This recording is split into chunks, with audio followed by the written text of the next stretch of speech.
पढ़ते कैसे जैनमान सागर जगह सुन लोग जाकर राम रामान बुद्ध महावीर विक्रम कुंदवार सुन के संग कंजन विजय सुबह कान कुंज कुंज के साथ बजो तो जब कंद मुंजन मुसाए सकन ऐसे थोड़ी करना है। एक तोता था,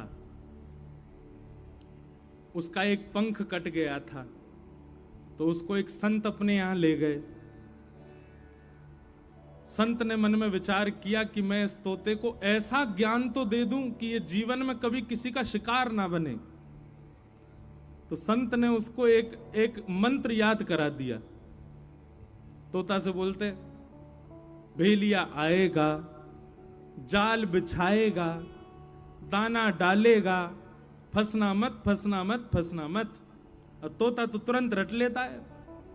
संत जब भी उसकी ओर देखते बोलते, बोलो तोता, तो बोलता, भेलिया आएगा, जाल बिछाएगा, दाना डालेगा, फंसना मत, फंसना मत, फंसना मत। संत बोलते, अब इसको तुम याद कर लो अच्छे से। तोता ने याद कर लिया।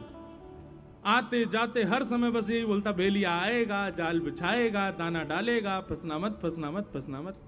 संत बोले, अब इसको कोई शिकार नहीं कर सकता, अब ये ज्ञानी हो गया। महापुरुष अपना कमंडल उठाए यात्रा पर निकल गए। तोता को छोड़ गए एक डाल पर। और तोता तो यही बोलता है, भेलिया आएगा, जाल बिछाएगा, दाना डालेगा, फंसना मत। इतने में ही एक शिकारी आया, उसने देख लिया तोता। तोता को देखते ही महाराज जैसे ही उसने जाल बिछाया तो तोता ऊपर से बोला, भेलिया आएगा, जाल बिछाएगा, दाना डालेगा, फंसना मत, फंसना मत, फंसना मत। भेलिया को लगा, ओहो ज्ञानी तोता है, ये तो सब जानता है। एक बार को भेलिया उसे छोड़ के चला गया। बोले, ये तो जानकार है भैया। अगले दिन भेलिया फिर आया। उसने आकर के फिर से जाल बिछाया तो फिर से वो चिल्लाया, भेलिया आएगा, दाना डालेगा, जाल बिछाएगा, फंसना मत, फंसना मत, फंसना मत। भेलिया बोला, ये तो ज्ञानी है, लेकिन डाल पर और भी पक्षी बैठे हैं, इनको तो नहीं पता होगा, इन लोगों को पकड़ ले जाऊं।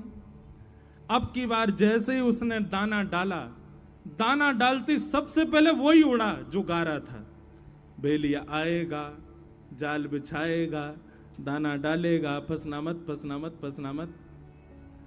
भेलिया ने कहा, ओहो रट्टू तोता है, केवल याद कर लिया है, इसको पता नहीं है इसका मतलब। ये जो बोल रहा है वो अपने कहने वाले शब्दों के अर्थ नहीं जानता है, केवल बोलना जानता है। और जैसे ही वो आकर के जाल पर बैठ करके दाना चुगने लगा, भेलिया ने जाल पकड़ा, उसको कमर पर टांगा, तब भी वो कमर पर टंगा टंगा भी बोल रहा है, भेलिया आएगा, जाल बिछाएगा, दाना डालेगा, फंसना मत, फंसना मत, फंसना मत। भेलिया ने घर ले जाकर के महाराज उसकी सब्जी बनाने के लिए जैसे ही चक्कू उठाया, तब भी बोला, भेलिया आएगा, जाल बिछाएगा, दाना डालेगा, फंसना मत, फंसना मत, फंसना मत। यही स्थिति हो गई है हमारी और आपकी। हमको याद तो हो गया है हनुमान चालीसा, लेकिन हमारे जीवन में कर्म रूपी भेलिया जब आता है और हमारे साथ में खूब उपद्रव करता है, तब हम गाते तो बुद्ध प्रसाद निकट नहीं आवे, महावीर जब नाम सुनावे, नासरो घर सबीरा, जपत नंदर हनुमत वीरा, संगर दे हनुमान चुरावे मनकम। लेकिन कर्म जानता है कि ये इसको मतलब नहीं पता है, ये केवल रटना जानता है, केवल रट लिया है। तो रटने से फायदा केवल इतना होगा कि एक बार आपके दुष्कर्म आपको छोड़ देंगे, ये जान के कि आपको ज्ञान होगा। लेकिन वो कर्म दोबारा जब लौट करके आएंगे, देखेंगे इसने तो केवल रट रखा है, जानता कुछ भी नहीं है। तब उसी के चंगुल में आप सब कुछ जानते हुए भी फंस जाओ। इसलिए भैया ये कथाएं क्यों होती हैं, ये संत जन क्यों अपना गला फाड़ फाड़ करके आप सबके बीच में प्रवचन कर रहे हैं, ताकि आप इन गूढ़ रहस्यों को जानो, समझो, पहचानो। ताकि केवल बाह्य, केवल रटने से काम नहीं चलेगा। उसका भीतरी ज्ञान जो है वही आपके मन को और वही आपकी बुद्धि को शांति प्रदान करेगा, वही आपके कर्म रूपी उस राक्षस से लड़ने का बल प्रदान करेगा।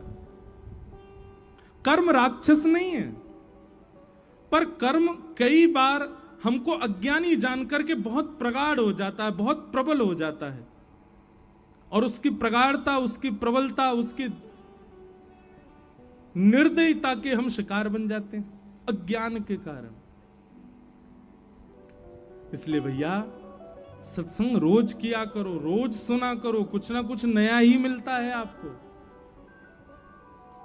तो उस दिन हम आएंगे, मंगलवार को सब लोग इकट्ठे होना, सुबह 10:30 बजे हनुमान चालीसा का पाठ करेंगे। उसके बाद आप लोगों का नियम है कि आप हनुमान चालीसा अर्थ सहित याद कीजिए, बच्चों को याद कराइए, और हर मंगलवार एकजुट होकर के इस प्रकार हनुमान चालीसा के पाठ कीजिए।